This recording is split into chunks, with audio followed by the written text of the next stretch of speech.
welcome to Let's Talk AppSecOps. My name is Mark Lambert, VP of Products, and I'm joined by Luis Guzman. How are you doing, Luis? Excellent. Thank you, sir. Thank you. Thank you. Awesome. So we've just wrapped up Cybersecurity Awareness Month.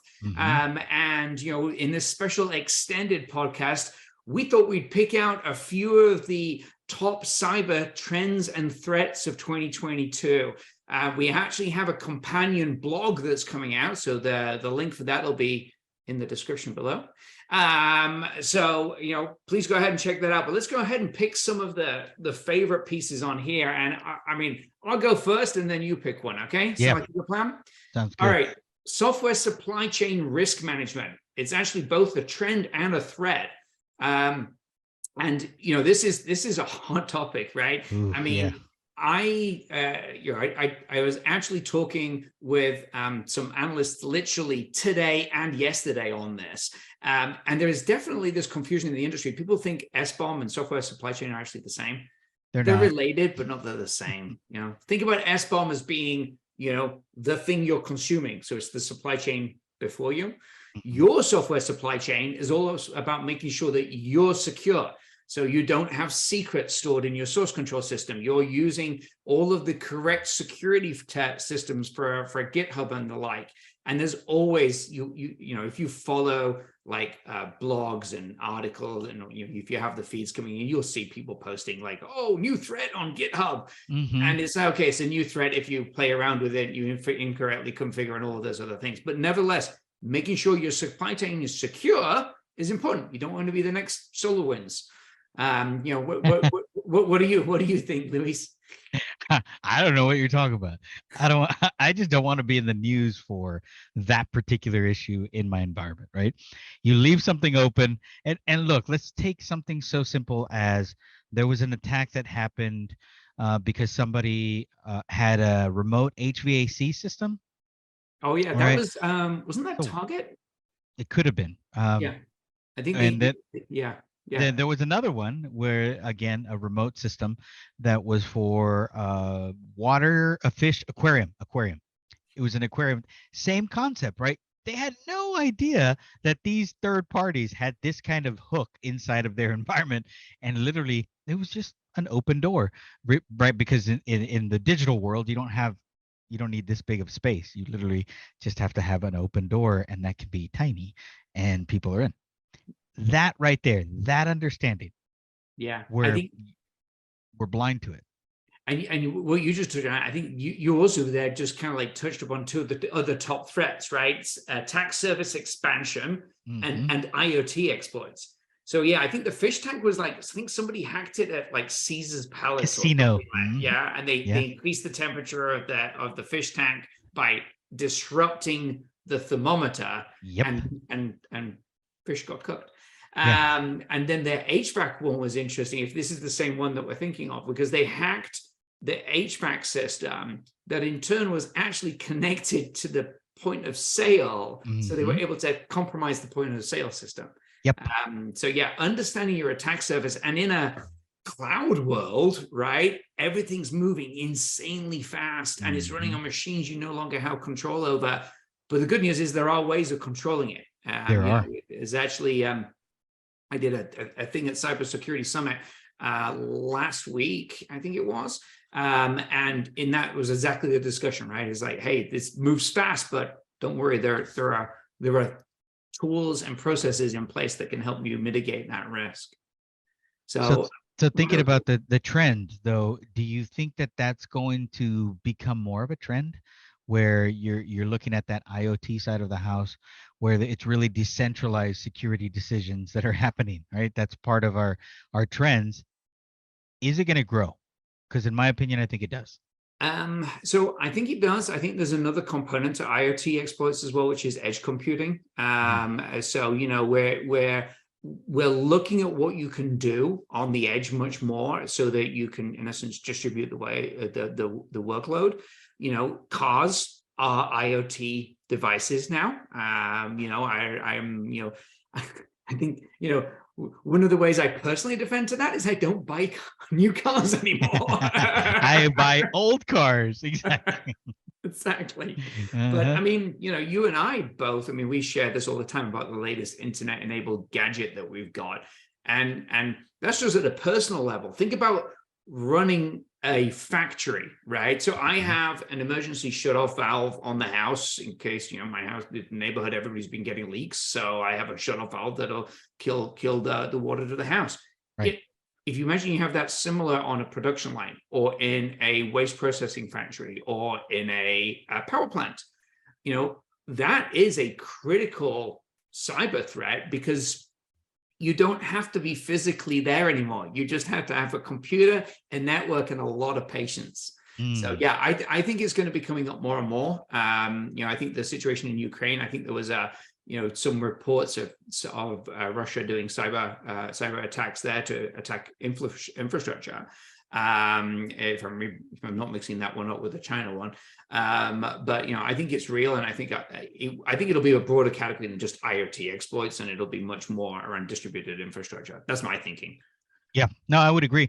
And here's the other part, right? Distributed attacks, where everybody thinks that they're not connected. I think in security, and in information security, there never is a coincidence. If you go far back enough, you can find the breadcrumbs that lead you to the answer. But with that understanding, right, a lot of these attacks that we see on the software supply chain, right, understanding the financial markets as well, how those attacks are happening and how that affects you and me and our parents, our loved ones, everybody that's around the world. I know people that are in Mexico that get affected by stuff that happens in the United States.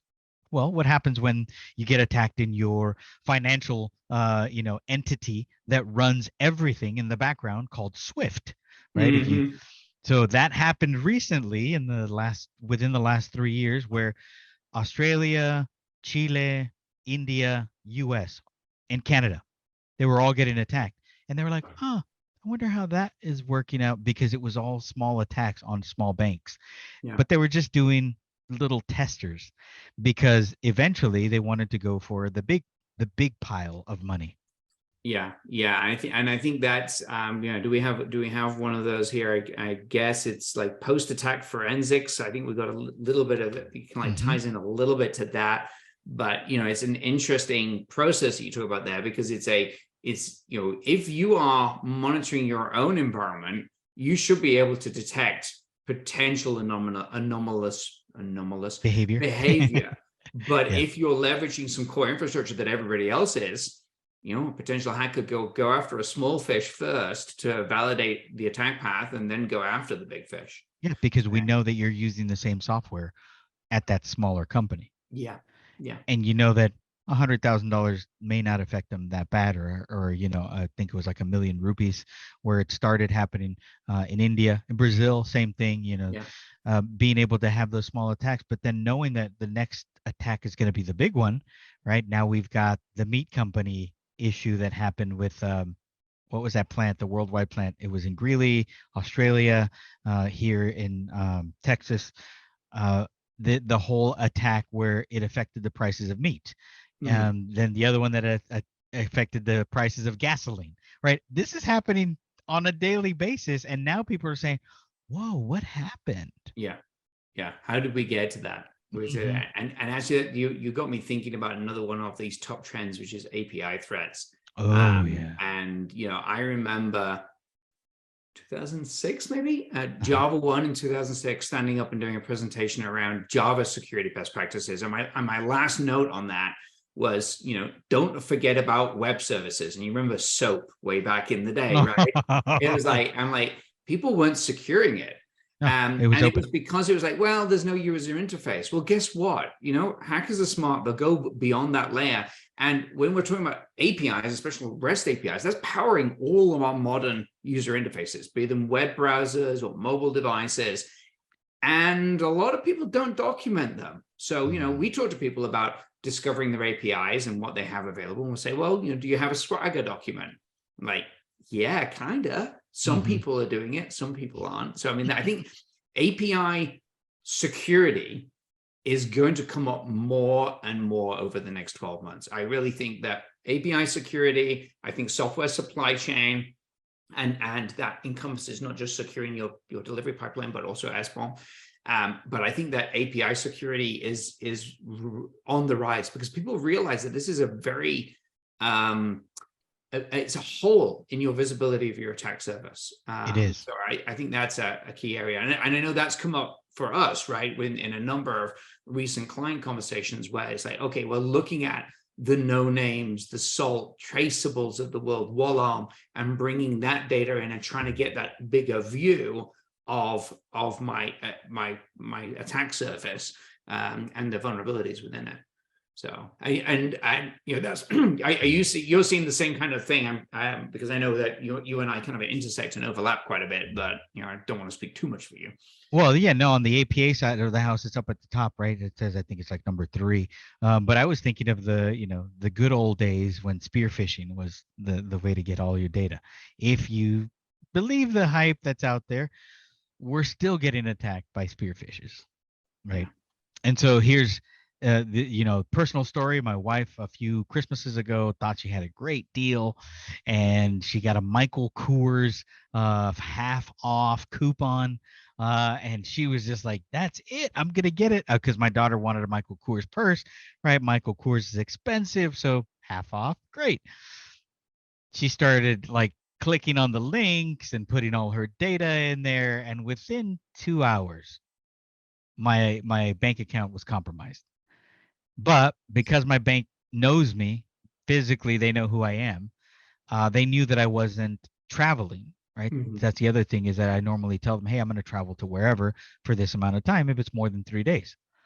Well, this was like in San Diego and Virginia and somewhere else, all within minutes of each other. Yeah. So it was anomalous behavior like that started with the spearfish. And then they were saying, we could go in here, go in here, go in here, go in here.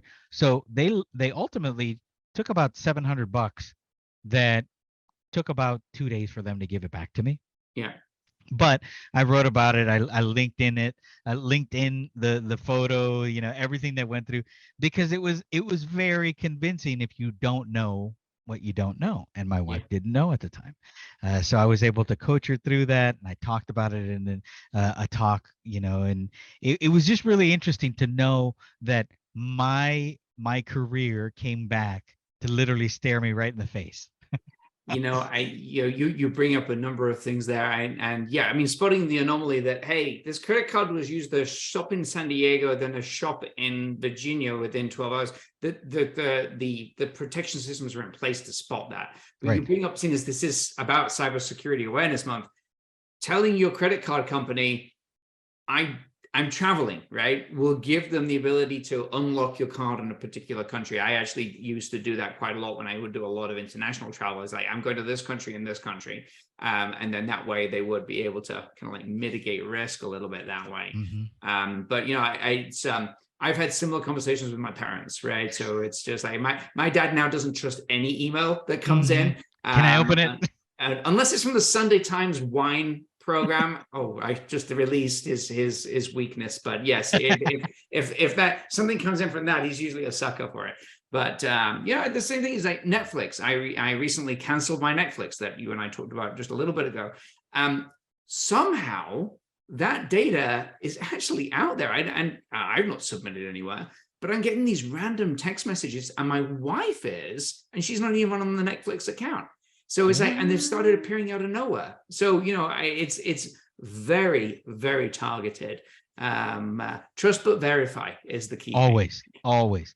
And so now my children, they've been, they grew up with me in this industry. So when they were probably, 7, 9, and 11, the older kids who are now adults, they all did this, what I call targeted attack on dad.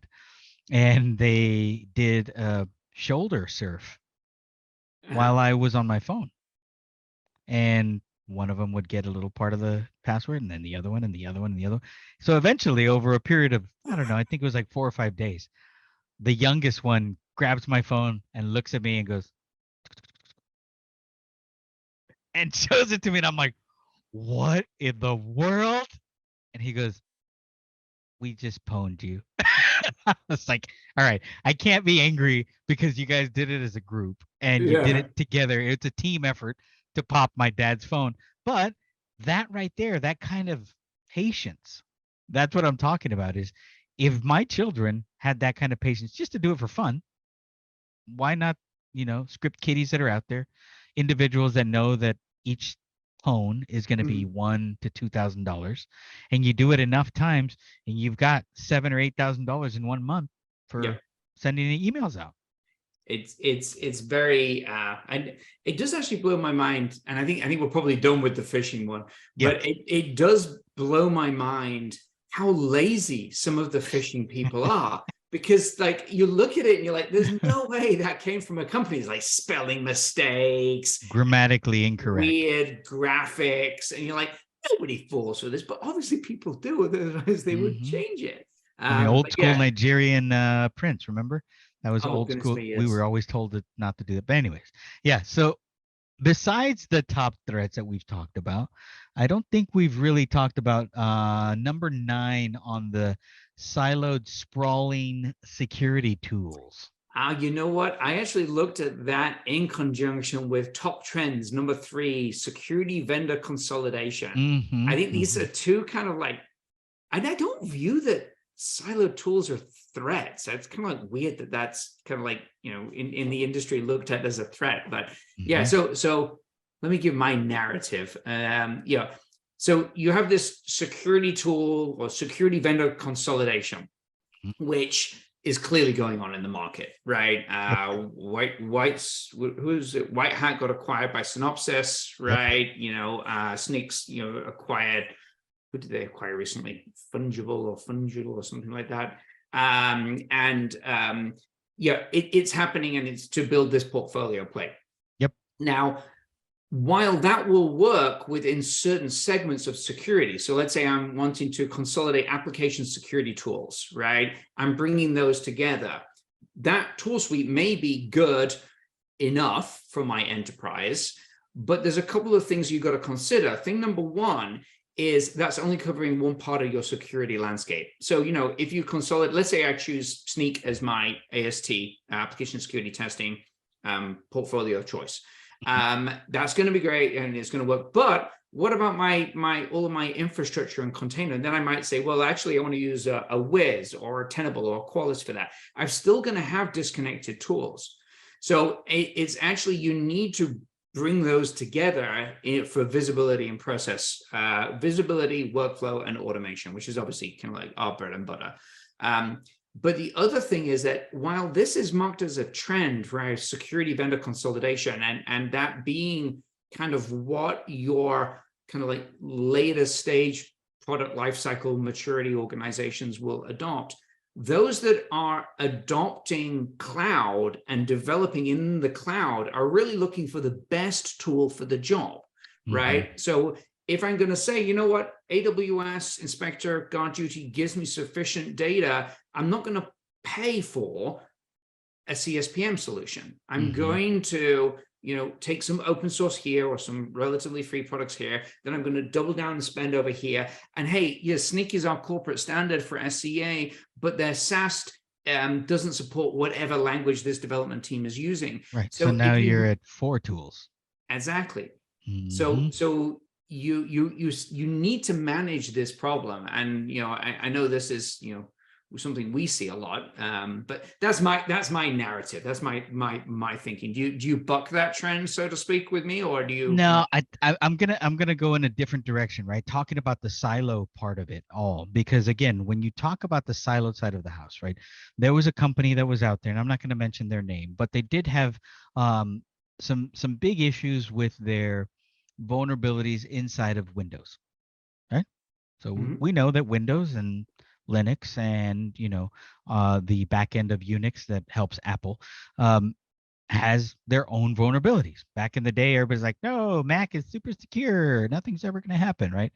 And then something happens. And oh, don't worry about Linux. Nobody can do anything with that, right? Now we all know that they're all vulnerable at some point.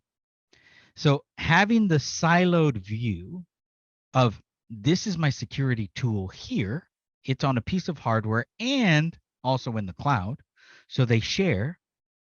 You get into the hardware first because you know that this is a Windows issue that hasn't been fixed in 22 years. And then you're able to now just sit and wait because you can harvest data that you can then utilize to pivot into the next crown jewel. And because you know it's a Windows environment and that security tool is so focused only on this, how many people are actually going to be using it on a daily basis? We don't know, right? Because now teams are becoming blurred. They're coming together with infrastructure and application coming together. And one of the talks that we talked about before. So let's say that that doesn't get touched for 2 weeks and somebody's in there gathering data. Now they have that data to pivot next. And they can probably associate linked information from what they gathered by sitting there and living off the land and then coming back and saying, you know what, I'm going to pop it in a minute. And they do. And then nobody knows how it happened, but it was through that silo of that security tool. And this has happened more than once. It's on the news. Go look for it. What are we doing today to prevent that happening in our cloud environments as well? Because that's really hard right now. I don't think we're doing enough. Yeah, and actually, I think we've got time for kind of like one more thread of conversation, and that you touch upon the one that I was thinking, right? Which is it's about cloud. I mean, that cloud's on here, right? Quite a bit. Hybrid on-prem and cloud data centers, cloud native application protection. We've got configuration mistakes, which is really one of the biggest challenges in cloud, even still today. Yeah, Jenkins servers. Yeah, Open Jenkins servers. And think about it, right? That's you're deploying your CI/CD pipeline, your development process into the cloud. If that's misconfigured, you've now just exposed your software supply chain risk. These things are all interconnected. They're all connected, yeah. And the cloud is great because it can move fast. I mean, you talk about the Windows issue you talk about, I feel personally that is much more endpoint or data center server centric issues. When we're talking about cloud, it's usually, and I'm going to just kind of like use my personal experience, what I see more is containers or Linux-based infrastructure, which is quicker to patch, right? And cloud, just you basically recycling the infrastructure so much gives us the ability to respond very quickly, but it also gives us the ability to create issues very quickly. Yeah, so meaning having 190 days in between patches I think we got it down to like 142 days in really good organizations. And then some of them are now saying, oh, I get it under 100 days. Still under 100 days? Come on. It's that between detection and remediation, I think the cloud gives us a great opportunity to fix that so much quicker, which is why moving in that direction is one very clear advantage, right? But if you can't get the information to the person that needs to do the fix with the context around why they need to do the fix, it gets put into a backlog and we're like, yeah, we don't have time right now. And before you know it, 2-3 weeks have gone by. Yep. So, all right. Well, I think this is a great conversation. Luis, thank you as always for your time. Everybody check out the blog. I hope you enjoyed Cybersecurity Month. Do you enjoy Cybersecurity Month? I don't know. Stay tuned for the next episode. We'll be back before you know it.